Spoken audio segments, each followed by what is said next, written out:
Hi, I'm just troubleshooting a fireplace here, a natural gas fireplace, really nice one. It's a Regency F33 for those playing along at home. Yes, I have actually show you under there in a minute. But the symptom is that it won't instantly light because it's like an on-off switch one using a thermopile and a valve. So you can see over here that it's just got a burner on-off switch here, which enables the valve, and then it's got a thermocouple controlled fan, which kicks in there after it's heated up, so it actually blows beautiful hot air out the top here, and it doesn't always come on. And the thermopile has been replaced recently. If you don't know what a thermopile is, let me show you. Well, anyway, actually, I'll go into here first because here is the valve.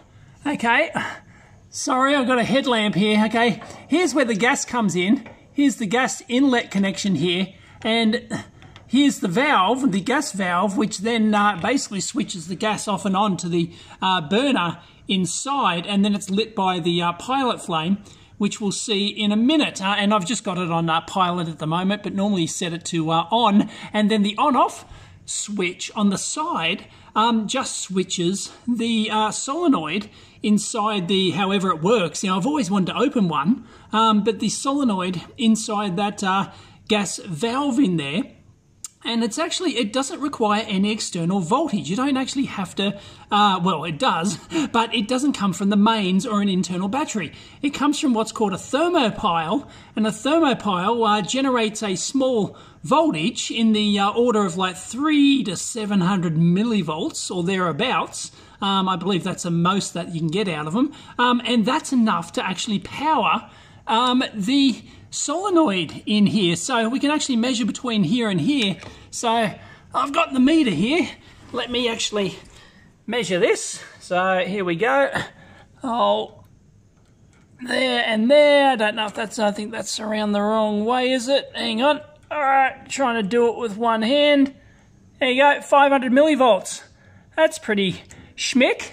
I believe this model can go down to 250 millivolts before it would be deemed a bad thermopile, and they do fail with age because they're continually heated up. And this is one of the ones with the fake logs here. So I've taken out the logs, and they're just like, they don't actually burn. They're just a fibrous material that just simulates logs in there. And these are gorgeous when they're going. And all this material down here is rock wool, it's called. I think that might be a brand name.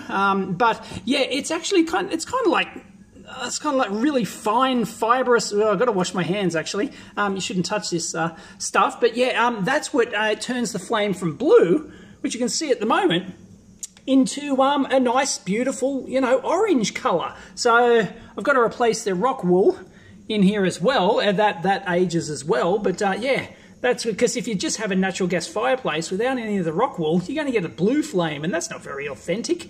So yeah, anyway, what we got here, here's our pilot light, which stays on all the time, doesn't use much gas at all. And this is a piezo igniter. So that's just, you know, a piezo thing. So there's a piezo igniter switch down the bottom, so that if you need to turn it on, you don't have to stick like a gas, like a you know, a match in there or anything like that. You can get just piezoelectric. It just sparks over, just generates a spark. And over that one over there on the other side, that over there is the thermocouple, and that would be used to turn the optional fan off and on. That does require mains power, of course. But then you've got the thermopile. And here it is. Here's the thermopile, and yeah, this one's been like intermittent. Sometimes it doesn't turn on at all, sometimes it goes first goes, sometimes it requires a couple of goes, and so the thermopile's outputting a good voltage. 500 millivolts is more than double what you actually need to do this. So I can only presume that maybe something was blocking the flame, because you can see how the flame comes out three sides there. One comes out to the thermopile here, which permanently keeps that thermopile generating a voltage. So it's ready there for when you just flick the switch. And of course the one going out the back there, that's over the burner holes. And once you turn on the switch, the valve, the gas comes through, then it lights up, and then it lights up from there and goes all the way around here to the front. So yeah, I'm curious as to why that would have been a problem. But anyway, I'm going to shut her up and I'm going to switch her on and see if she works. I haven't put the logs or anything in there, but she'll be right. So let me switch this on. And nope. Oh, sorry. Oops, I forgot to switch this on down here. And all right, so now that should enable it. And let's see, she lights. Nope. Nope. Oh, yeah, there we go, third time. See? Third time. Is it a dicky switch? Might have to measure the switch. But anyway, you can see the blue flame at the back. And you can see the orange flame at the front with that rock wool. But the more rock wool you put in, but you don't want to be blocking your ports and stuff like that. And that will, I'll turn that back off. Keep it all nice and cool. And there you go. So, I don't know. It's not the thermopile. I guess I'm going to have to measure the switch as well. But anyway, I'll leave it in the comments down below. I just wanted to show you these things, which are really interesting. Thermopiles, they generate the voltage to enable the valve inside this thing. I don't know, it could be like a sticky valve inside or something like that. I don't know.